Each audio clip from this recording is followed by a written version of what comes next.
Hi friends, YouTube पर आप सभी का स्वागत है। दोस्तों, मैं फिर से आप सभी के सामने BHDLA 135 का एक बहुत ही महत्वपूर्ण प्रश्न को लेकर आया हूँ इस वीडियो के माध्यम से, जो कि एग्ज़ाम के लिए काफ़ी ज़्यादा इम्पोर्टेंट है।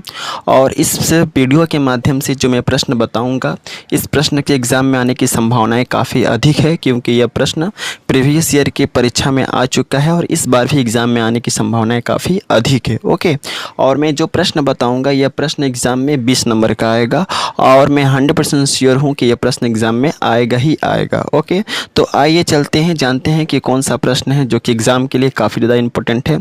तो प्रश्न दो रूप में आता है, मैं दोनों रूपों को यहाँ पर लिख दिया हूँ। पहला रूप में आता है कि हिंदी के वर्तनी संबंधित विभिन्न नियमों को लिखो। ऐसे प्रश्न आ सकता है, या तो हिंदी लिपि और वर्तनी का मानवीकरण के बारे में बताओ। इस दोनों तरह से ही क्वेश्चन एग्ज़ाम में आपको मिल सकता है। ओके, ध्यान रखना है। पहला कैसे, हिंदी के वर्तनी संबंधित विभिन्न नियमों को लिखो, या हिंदी लिपि और वर्तनी का मानवीकरण के बारे में बताओ। ये दोनों ही क्वेश्चन आए तो जो मैं आंसर बताऊंगा इस PDF में वही लिखना है। तो सबसे पहले हम जानेंगे कि वर्तनी होता क्या है। और ओके, वर्तनी होता क्या है, तो इसके अंतर्गत हम लिखेंगे कि किसी भी शब्द का लिखित रूप को हम वर्तनी के नाम से जानते हैं। कोई भी शब्द अगर लिखित रूप में हो, इन राइटिंग वे में हो, तो हम उसे वर्तनी के नाम से जानते हैं। फिर से कह दूं, किसी भी शब्द का लिखित रूप को हम वर्तनी के नाम से जानते हैं। जैसे किताब और यह किताब में कौन सा गलत वर्तनी है। देखो, पहला वाला जो मैं जो शब्द लिखा हूँ किताब, उसमें क में छोटी की मात्रा है, छोटी ई का, जबकि दूसरा वाला जो किताब है उसमें बड़ी ई का मात्रा है। तो इन दोनों में कौन सा गलत वर्तनी है और कौन सा सही वर्तनी है।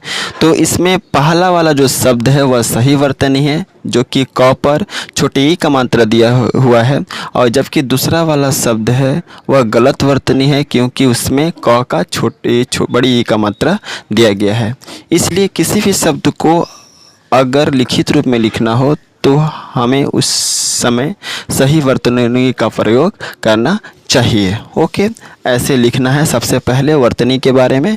इसके बाद हम हेडिंग देके लिखेंगे कि हिंदी के वर्तनी संबंधित नियम जो हैं निम्नलिखित हैं, जो इस प्रकार है। जैसे मैंने नंबर देके लिखा है वैसे ही आपको अच्छे तरीके से लिखना है, और भी इसको बढ़ा चढ़ा के लिख सकते हैं। तो पहला पॉइंट के अंतर्गत आपको लिखना है खड़ी पाई वाले व्यंजन, यानी कि जितने भी खड़ी पाई वाले व्यंजन हैं उस खड़ी पाई वाले व्यंजन का संयुक्त रूप खड़ी पाई को हटाकर ही बनाया जाता है। जैसे कच्चा, व्यास, ख्याति, राष्ट्रीय, उल्लेख, ये जितने भी शब्द हैं इन सभी शब्दों में खड़ी पाई वाले व्यंजन हैं, और उस खड़ी पाई वाले व्यंजन का संयुक्त रूप खड़ी पाई को हटाकर ही बनाया जाता है। क्लियर। इसके बाद आता है 2 नंबर, वह है क और फ वाले संयुक्त वाले अक्षर को निम्नलिखित रूप से लिखना चाहिए। जैसे मान लो कि अगर क है और फ है, ये दोनों शब्द अगर संयुक्त रूप में हो, ओके, तो हमें किस रूप में लिखना चाहिए। जैसे मैंने यहाँ पर दिखा दिया है, लिख दिया है पक्का, कौमा मक्का, कौमा चक्का आदि। ओके, यानी कि हम कह सकते हैं कि क और फ वाले संयुक्त वाले अक्षर को निम्नलिखित रूप में लिखना चाहिए, जैसे पक्का, मक्का, चक्का आदि। ऐसे ही आपको एग्ज़ाम में भी लिखना है।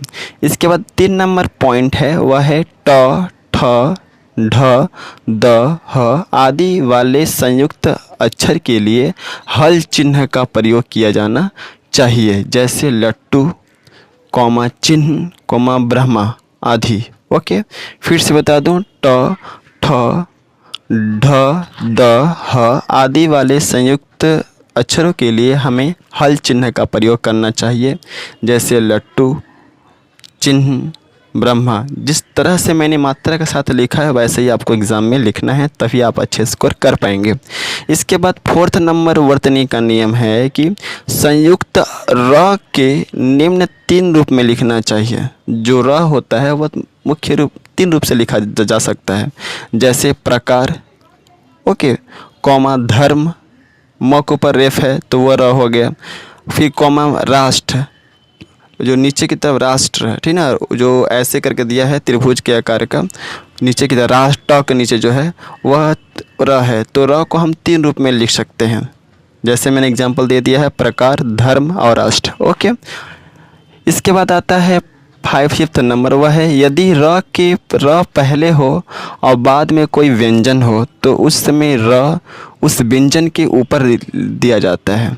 क्या बोला मैंने? यदि र पहले हो और बाद में कोई व्यंजन हो तो उस समय र उस व्यंजन के ऊपर दिया जाता है, जैसे धर्म, शीर्षक आदि।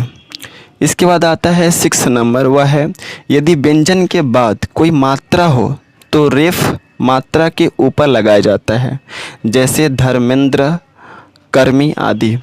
इसके बाद आता है 7th नंबर, वह है कारक के विभक्ति चिन्ह का प्रयोग संज्ञा से पहले और सर्वनाम के बाद करना चाहिए, जैसे राम ने। राम क्या है? संज्ञा है। ने क्या है? कारक का विभक्ति चिन्ह है। ओके, तो कारक के विभक्ति चिन्ह का प्रयोग संज्ञा से पहले और सर्वनाम के बाद करना चाहिए, जैसे राम ने, कॉमा, श्याम को। ओके, श्याम क्या है? तुम्हारा संज्ञा है, और को क्या है? विभक्ति चिन्ह, कारक का विभक्ति चिन्ह है, कॉमा, कृष्ण ने, राधा को। तो ये जितने भी हैं कारक विभक्ति चिन्ह में संज्ञा को सबसे पहले रखना है और सर्वनाम को सबसे बाद में रखना है। ओके, इसके बाद आता है 8 नंबर, वर्तनी का नियम है। यह है इस नियम के अंतर्गत हमें लिखना है कि यदि सर्वनाम के साथ 2 विभक्ति चिन्ह हो तो उनमें से पहला मिलाकर और दूसरा अलग कर लिखना चाहिए, जैसे उसके लिए, इसमें से। ओके, उसके लिए और इसमें से। इसके बाद 9th नंबर आता है, वह है सर्वनाम और विभक्ति चिन्ह के बीच अगर ही या तक हो, ही या तक हो तो विभक्ति चिन्ह को अलग कर लिखना चाहिए। फिर से कह दूं, यदि सर्वनाम और विभक्ति चिन्ह के बीच में ही यानी कि ह में बड़ी एक मात्रा या तक हो तो विभक्ति चिन्ह को अलग कर लिखना चाहिए, जैसे आप ही के लिए, कॉमा, मुझ तक को।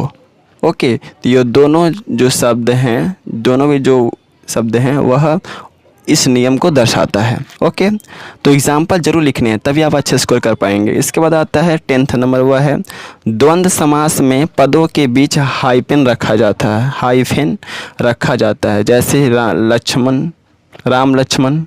देखिए, राम लक्ष्मण के बीच में हाइफन है। पढ़ना लिखना, इसके बीच में हाइफन है। खाना पीना, खेलना कूदना, इन सब के बीच में क्या है? हाइफन है। और ये सभी द्वंद्व समास है, तो द्वंद्व समास में पदों के बीच हाइफन रखा जाता है। इसके बाद है 11 नंबर, वह है सा, कॉमा, जैसा आदि शब्दों से पहले हाइफन रखना चाहिए, जैसे तुम सा। देखो, सा आ गया ना, तो सा से पहले हाइफन रखना है। श्याम जैसा, तो जैसा के पहले हाइफन रखना है। ओके, इसके बाद है 12 नंबर, वह है तक, साथ। ये दोनों ही अवयव शब्द हैं, तो तक, साथ आदि अवयव को हमेशा अलग अलग लिखना चाहिए, जैसे आपके साथ, कॉमा, यहाँ तक, कॉमा, आपके ही लिए आदि। इसके बाद 13 नंबर है वर्तनी का नियम। इसमें लिखेंगे हम कि क में बड़ी एक मात्रा, सॉरी, क में छोटी एक मात्रा है, और का, की और का शब्द का प्रयोग किसी के बीच संबंध बताने के लिए किया जाना चाहिए। ओके, क में छोटी की मात्रा और क में आ का मात्रा का, यानी कि की और का शब्द का जो प्रयोग है वह किसी के बीच संबंध बताने के लिए किया जाना चाहिए, जैसे राम की माँ, तो की आ गया तो राम का रिलेशन बता रहा है, उसके माँ के साथ क्या रिलेशन है। ओके, तो राम की माँ हो गया। श्याम की गाय, श्याम का रिलेशन है किससे? गाय के साथ। तो की जो होता है या का जो होता है वह किसी भी अगर किसी भी शब्द के बीच में आता है तो रिलेशन को क्रिएट करता है, रिलेशन बताता है। इसके बाद आता है अगर सलगम वाला स और पेट कटा स का प्रयोग अगर एक साथ करना पड़े तो सबसे पहले सलगम वाला स, फिर बाद में पेट कटा स का प्रयोग किया जाना चाहिए, जैसे शोषण, शीर्षक। देखो, शोषण में सलगम वाला सा पहले आया है, उसके बाद पेट कटा सा आया है। शीर्षक मैंने लिखा है तो सलगम वाला सा पहले आया है और पेट कटा सा बाद में आया है। तो अगर सलगम वाला सा और पेट कटा सा का प्रयोग अगर एक साथ करना पड़े तो सबसे पहले सा सलगम वाला सा का प्रयोग करेंगे, उसके बाद पेट कटा सा का प्रयोग करेंगे। ओके, इसके बाद आता है 15 नंबर वतनी का नियम। इसके अंतर्गत हमें लिखना है कि अ बड़ा उ आ मात्रा वाले शब्दों के साथ चंद्र बिंदु का प्रयोग किया जाना चाहिए। जैसे आ ख आँख ना, तो आँख पर चंद्र बिंदु है। तो आई थिंक जो है आप लोगों को इस वीडियो में वर्तनी के नियम जो है समझ में आ गए होंगे। अगर नहीं समझ में आया होगा तो आप इस वीडियो को पूरा फिर से देख सकते हैं।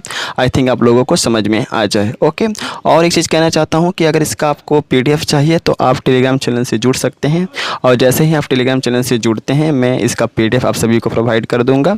तो टेलीग्राम चैनल से जुड़ने के लिए जो है आप मेरे इस वीडियो के डिस्क्रिप्शन में जाइए, वहाँ पर टेलीग्राम चैनल का लिंक दिया हुआ है, उस लिंक पर क्लिक कीजिए और टेलीग्राम चैनल से जुड़ जाइए। ओके, और इसके रिगार्डिंग और भी वीडियो मैंने चैनल पर अपलोड किए हैं, तो वे सभी वीडियो आपको मिल जाएंगे। और आई थिंक जो है वे सभी वीडियो एग्ज़ाम के लिए काफ़ी ज़्यादा हेल्पफुल होंगे। So best of luck for all of you for your exam and thanks for watching my video. जय हिंद, वंदे मातरम।